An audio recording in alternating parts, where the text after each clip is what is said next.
예, 다음은 대체 가능 재료에 대해서 나프타 사례를 통해서 살펴보도록 하겠습니다. 서두에 간략히 말씀을 드리면은 이런 케이스입니다. 우리 회사가 한국 주요 자재를 한국에서 매입을 해서 생산 수출을 하고 있는데 국내 사정이 여의치 않아서 또는 뭐 원자재 가격, 매입 가격이 높아짐에 따라서 해당 동일한 자재를 중국에서 소싱하는 경우, 이렇게 동일한 자재에 대해서 소싱처가 한국산 또는 비한국산으로 갈릴 경우에 이러한 각각의 제품들로 만든 최종 제품의 원산지가 한국산이냐 아니냐 상당히 애매하게 될 수가 있습니다. 그래서 이러한 것들이 실무적으로 많이 발생이 될 수 있기 때문에 이 사례를 한번 살펴보도록 하겠습니다. 이 사례는 미국 나프타에서 콘소 프로덕트 컴퍼니에 대해서 이제 원산지 사후 검증을 실시한 사례인데요. 섬유업체이고 장식용 직물 드라이퍼리 테슬이라는 직물을 이제 생산한 그런 케이스입니다. 문제는 파키스탄 원사와 미국산 원사를 혼용해서 사용한 건데요. 좀 더 사실관계를 살펴보겠습니다. 멕시코에서 영내산 원사와 역외산 원사를 합사하여 미국에서 나름하여 완성된 그 최종 제품에 대해서 이 제품에 대한 원산지를 어디로 인정할 것인지, 영내산으로 인정할 것인지에 관한 내용이고요. 멕시코에서 이제 합사를 했는데 주 자재인 원사를 미국산 원사 그리고 나프타 당사국이 아닌 파키스탄 원사, 이렇게 두 가지 국적의 원사를 가지고 제품을 만든 게 되겠습니다. 그렇다면은 쉽게 보신다면은 미국산 원사로 제품을 생산한 경우에는 최종 제품은 미국산이 되겠죠. 파키스탄 원사로 제품을 만든 경우에는 미국산이 안 되는 거고요. 이런 것들을 이제 구분해서 각각의 원산지를 판정할 실익이 생기는 겁니다. 참고적으로 최종 제품의 이 사례에서 최종 제품의 HS 코드는 580890호고요. 원사는 520532호에 분류가 됩니다. 그럼 가장 먼저 원산지 결정 기준을 살펴봐야겠죠. 해당 완제품의 원산지 결정 기준을 살펴보니까 CC, HS 2단위 변경을 요구하고 있습니다. 그런데 예외 규정이 있죠. 5204호에서 52135로 분류되는 물품은 제외된다고 나와 있습니다.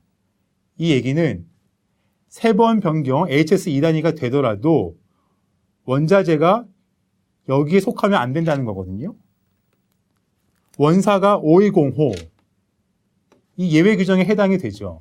따라서 앞서 보신 것처럼 HS 5205호에서 5808호로 CC, HS 2단위가 바뀌었지만 예외 규정에 해당이 되기 때문에 이거는 3번 변경 기준을 적용할 수 없는 거죠. 이 얘기는 섬유에 있어서 이제 섬유의 제품의 원산지 판정함에 있어서 원사 기준을 얘기하는 건데요.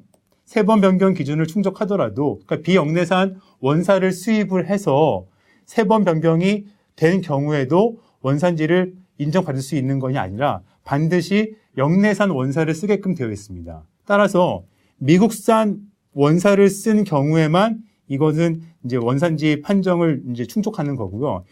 비영내산, 파키스탄 원사를 쓰는 경우에는 원산지 결정 기준에 근거해서 원산지를 인정받을 수 없는 거죠.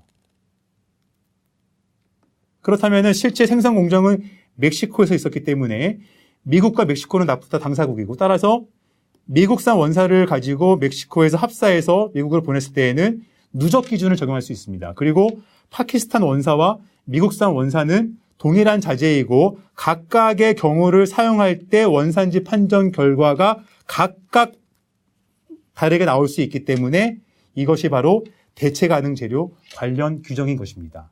이 두 가지를 동시에 살펴볼 수 있는 케이스인데요.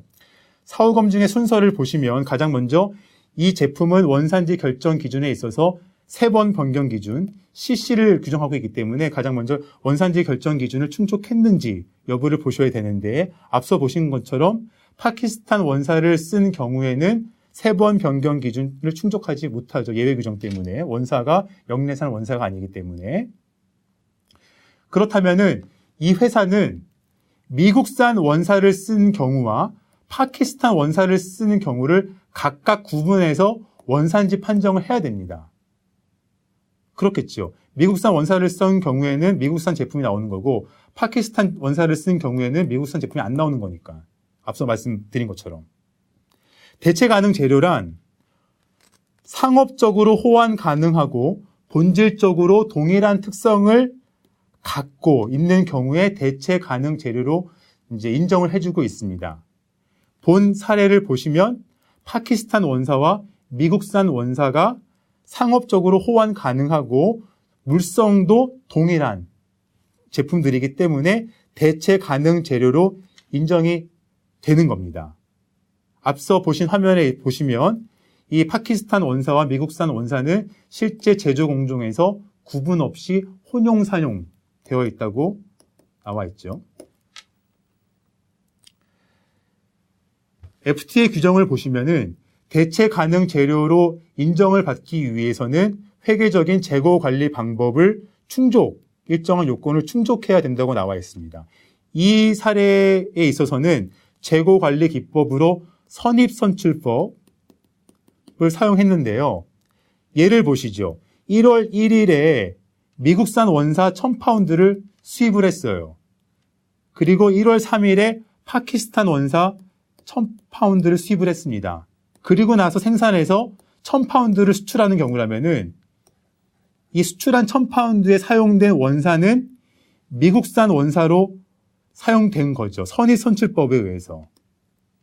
이후에 1000파운드가 수출됐다고 하면은 그 다음에는 파키스탄 원사를 쓴 거겠죠. 이런 식으로 재고 관리 방법 요건이 충족이 되면은 각각의 경우에 따라서 원산지 판정 결과를 인정해 주는 게 대체 가능 재료 규정입니다.